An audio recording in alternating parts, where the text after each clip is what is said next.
Hello and welcome to, again, Module 4, Lesson 3. In the last lesson, we focused on the processes around holding students accountable for taking notes and retaining the content of the course, really mastering those standards, right? In this lesson, we will talk about that dreaded aspect of flipping your classroom. What do I do when students don't do the video notes on time? We will really dive deep into that question, but first, let me point out that you are already proactively combating this issue by setting up the procedures and making the decisions around grades from the last lesson. You're also addressing the issue by making engaging videos with the scaffolded notes so that students see the value in those notes. You are on the right track, but that doesn't mean students will never miss a video of yours. So let's talk about this issue and come up with some solid ways to address it. This lesson will be a quicker one, but really, once you make your decision, there's not much to setting up the process and running with it. The hard part in making this procedure work is sticking to it, and you're focusing on procedures of your flipped classroom, again, when students don't take those notes. But that's like any procedure in the classroom.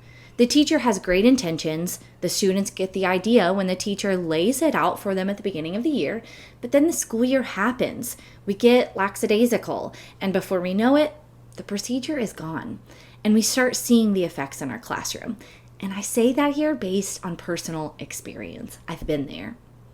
If there were a way I could touch base with you in 3 months, and then again in 6 months' time, to remind you of this lesson, I so totally would. This is an area you really want to spend some time thinking and planning so that you have a solid system you are going to stick to throughout the school year, not just at the beginning. So let's consider some ideas and get to solidifying that procedure.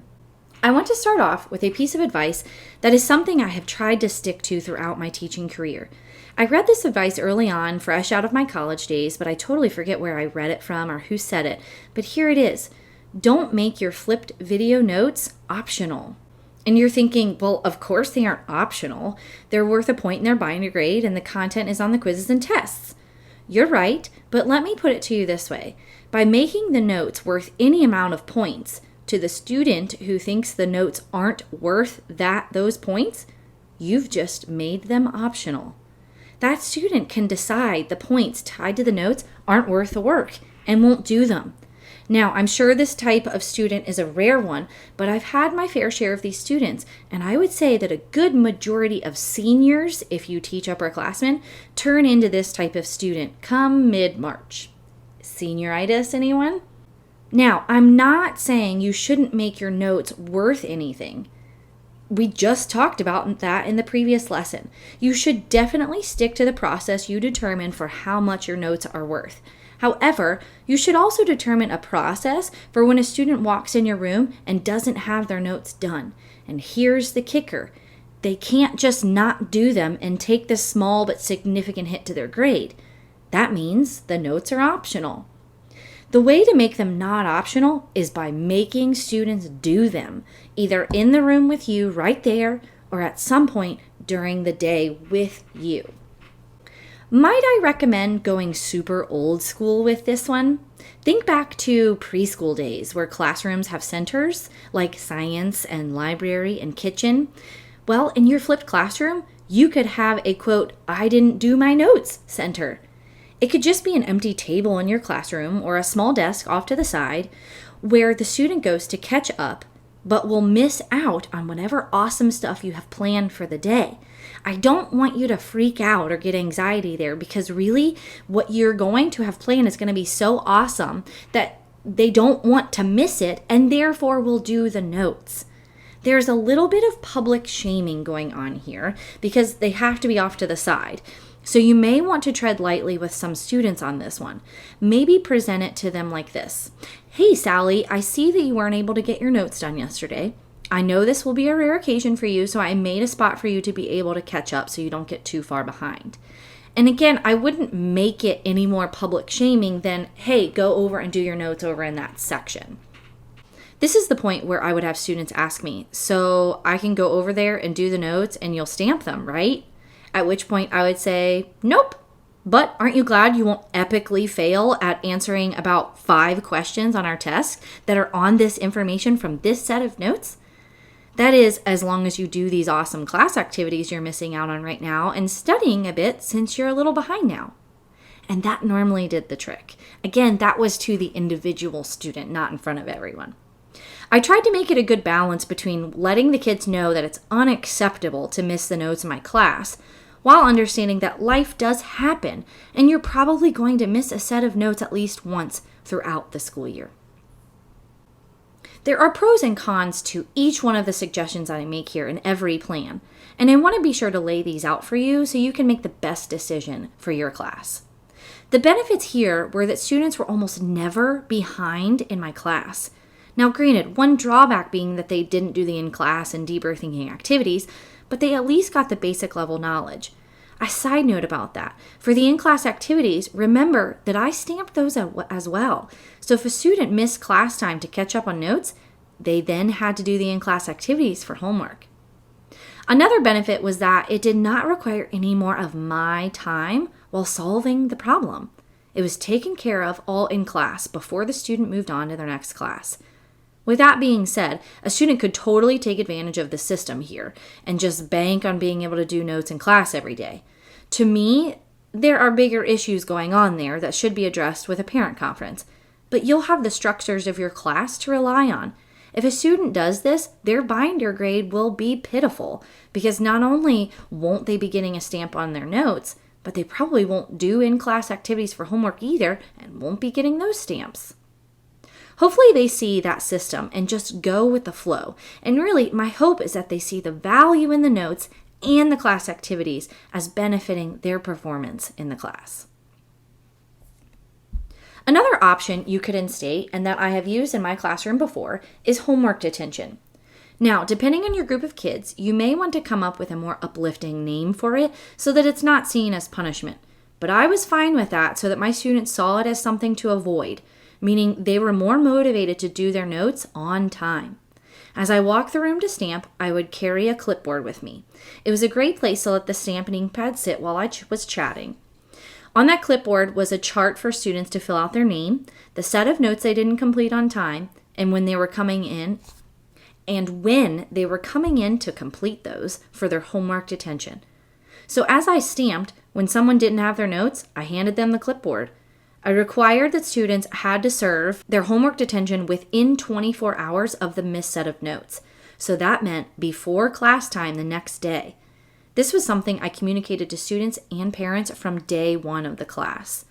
I also set parameters that they would serve a DT until the assignment was finished.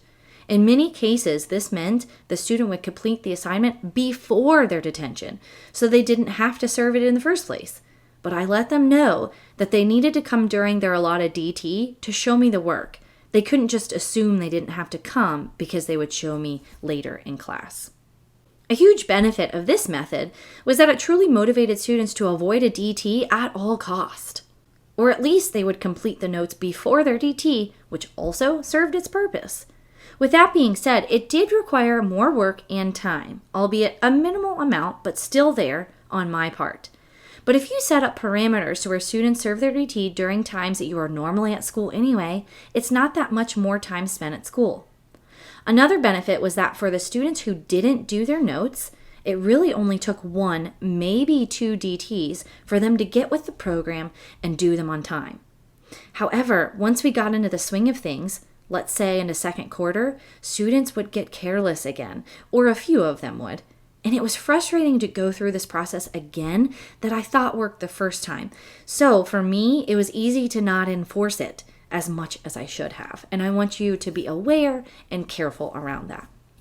With these recommendations in mind, I need to make sure I mention a couple of considerations for you to reflect on when you go to make your decision on what your procedure will be when a student doesn't do the notes on time. Throughout your teaching career, I'm sure you either have or will encounter a student, or 2 or 3, who is able to seemingly get the content of your course via osmosis. They just get it. These students are seriously able to read, hear, or experience something once, and they just get it. I've had a handful of these students, and I would recommend that you approach each scenario as a separate and independent one to react to. Don't treat them all the same, other than in these ways. If one of these students comes to you and starts the conversation around asking to either not do the notes or not do them in the way you've set up, push back at first. Let them know that you can't just make exceptions for students to not do the work of your course, that years of college and experience have led you to this structure that you know will work for 99% of students. However, you're willing to have that conversation if they prove themselves first. They had to go through the structure I had laid out for at least the first unit. If they did as well as they were letting on they might, then we could have a conversation about what to do in the next unit. At that point, I would set the bar that if they fell below the average assessment grade they earned in the first unit, then they had to go back to the way it was, doing all the notes and assignments. Most students were unable to do this and then stuck with doing the notes and assignments for the rest of the year. It would also be important to mention to this student that they may be able to do well in a traditional classroom this way, but in a flipped classroom, that's different. They do well in other classes doing the bare minimum because the bare minimum is available in class. Well, we don't just do the bare minimum in this class. We do the bare minimum via a video so that we can go beyond the minimum in class. My hope is that these explanations are helpful for you when you potentially have this conversation with a student or even a parent in your flipped classroom. Think about it and then be ready. This next consideration almost goes without saying because we're all professional educators here, but I want to mention it because this idea holds true in the flipped classroom just as it does in the traditional classroom. But you want to tread lightly so as not to undercut all your hard work or the potential of your student's success in your class. What about the kid who is blank? Like the kid who is absent a lot, going through a hard time at home, dealing with illness of some sort, etc. Again, this is nothing new to you, but you need to deal with these scenarios on a case-by-case basis, specific to your flipped classroom. I think one of the main reasons why the first and even second year of teaching in general is so difficult is because we are truly learning by fire how to read kids, particularly how to read BS when we see it. I'm betting you know BS when you see it, so call it like it is and stay true to this hard work you've been putting in for your flipped classroom. Don't undercut all your hard work and the potential success of your class by giving in to every excuse students come up with on doing notes on time. Dare I say, even the legitimate excuses. Now, I don't mean to not give an exception and to not work with a student who's severely ill or dealing with a terminally sick parent. Of course, work with those students. Even as hard as you work and as amazing as your flipped classroom will be, sometimes there are more important things even than school. And that's hard for us to muster as educators, but it's true. But those cases are rare, like maybe 1 or 2 per year where you are making long-term exceptions for students. So what about those smaller but legitimate reasons as to why students couldn't do the notes on time? Well, that's why I make them worth 1 point. I would say to a student, in the long run, it's not going to kill your grade, but you are responsible enough to see that this material is important and going to be on the test, so you know it's important to still get these done even though I won't be stamping them. And of course, always encourage communication. I told my students that if I got to work in the morning and opened an email from them from 8 p.m. the night before that said their internet was down and that they would be bringing in a note from mom that verified that fact, then I was willing to let them show me that afternoon or even the next day their notes and still get a stamp.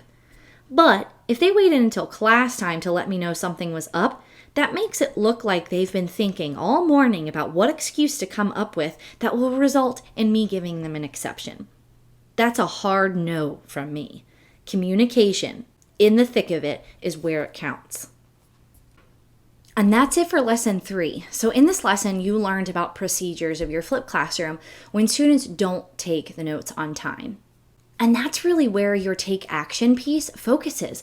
I want you to take maybe 30 minutes to an hour, maybe even less than that, depending on how you're feeling about this lesson, and reflect on and then plan for what that process is going to be. It doesn't have to be super complicated, and I really think that in 30 minutes, you could have it planned, put into your syllabus, and ready to go. So in our last lesson of Module 4, Lesson 4, we'll be talking about the specifics around data in your flipped classroom. So once you're ready, go ahead and click next, and I'll see you there.